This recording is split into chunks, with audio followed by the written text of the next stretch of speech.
All right, so we are here with the multi-talented hustler of the decade in the entertainment industry, Mr. CEO Miami Mike, who is the president of SOD Money Gang and CEO of Palm Tree Entertainment. How you doing on this nice, hot summer day? I'm good, man. Happy to be a part of the show, and thanks y'all for coming through. That's what it is. I'm glad that that's what it is. So we're just gonna jump right into it. You do so much. You're going like 3 million miles an hour everywhere. I've been following you for a minute, so I know all the places that you go. And I want to know, what's the biggest struggle in balancing multiple businesses? The biggest struggle is I never thought about it like that. I just look at it as just more than one way to make money because you know, like a lot of people think. One job is cool, but you got 3 jobs and all of them make money is better. You know what I'm saying? Just like, for instance, like I tell my artists, like I tell Soldier, like he's relevant because of all my branding company and the stuff we do because like all the guys that came out when he came out, the only guys that still relevant is Jeezy. That's because he got deals with endorsements like with Adidas, like all the guys like with the Franchise Boys, Fable, Gorilla Zoe, they you know what I'm saying? But like Soldier's still at the same level because he making money outside of the music is. We got Boulevard Supply. We got our own hookahs. We got hookahs? Yeah, we getting paid off Facebook. You know what I'm saying? This one our hookahs right here. We just making money off everything. And for instance, like Michael Jordan, he made money in basketball, but shoes made his money. You know what I'm saying? Like Tiger Woods, he made 25 million a year in golf, but in endorsement he make 150 million a year. So 10 years, he a billionaire. You get where I'm coming from? So you're just a natural businessman. Yeah, and you understand it. You do hair, so you just sell products on the side in the shop, make that money, DVDs, whatever, like on barbershop. All right. So with all that being said, how did you get started? Like back in those humble days when you were just trying to get things going. What was your first official company, or what was your first source of income?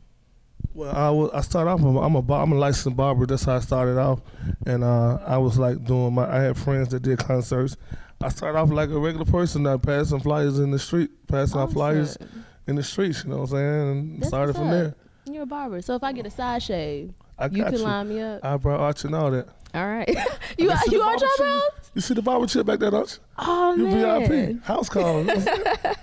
Okay, so you're a motivational speaker as well. Yes. From what I have read. So what's the general topic of your speeches and who's your targeted audience? Basically I started motivation speaking when I was in prison.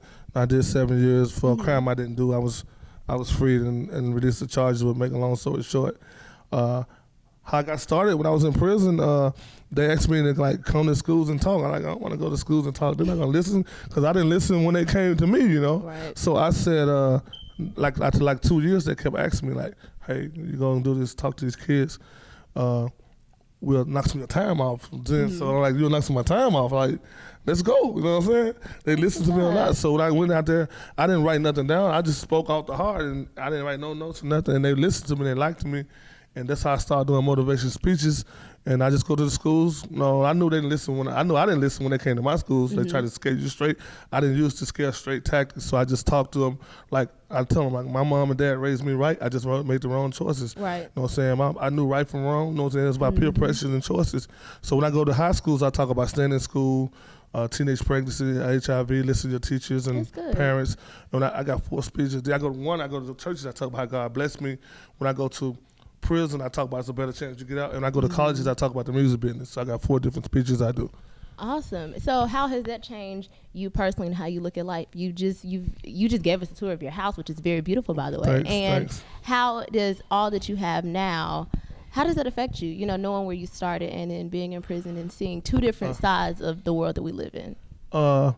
I'm the type of person I never did let money go to my head or nothing because that's what my name stands for. Miami Mike. Money isn't a major issue. A lot of people don't know it's an acronym just like Drake, do right and kill everything. You know what I'm saying? Like Memphis Bleak, make it easy, money, pimping, O's in style. So it's just an acronym. But anyway, like break that down. I don't care if you make $200 a week or $200 million. That's your money. You owe me none. Some people think you make more money than you owe them something. Right. So I don't care if you have $2 in your bank account or $200 million.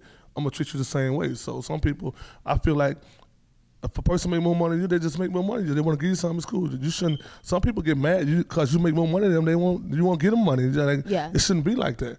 Like when I was broke, I was hanging with NFL players like Hines Ward and all them. And like I bought him a beer one day. He like, man, I like he said, man, I'm used to buying this stuff. I said, yeah, I just bought you one because I figured that. You know what I'm saying? Yeah. It's stuff like that. You know what I'm saying? That's how I make it, because a lot of people feel like, you know what I'm saying, if you ain't got this much money in your account, that you can't hang around them and stuff like that. I'm not like that. Right. I'm gonna treat a person how I want to be treated. I'm not gonna judge you on how much money in your bank account. I'm gonna treat you how you treat me, and I want to be treated how I treat you. Awesome. That's beautiful. And so back to the community service, I know you have the Palm Tree Music Foundation. Tell me a little bit more about that. The Palm Tree Music Foundation and the Palm Tree Foundation, what we do is we give like tour supply drives. We give away school stuff for kids, and we help pay rent sometimes for single parent mothers, and we do a free concert once a year, car show for kids 12 and under, stuff like that. Different little stuff, you know what I'm saying? Do the paper drives and stuff when you go to school. Got little scholarships, ain't but $1,000 or $1,500 for college. Just different little stuff, you know. Mm-hmm. We're just trying, you know what I'm saying? Get back to the community. Just do a little something, you know. So, with all this, back to your lifestyle, all this traveling that you do, what's been the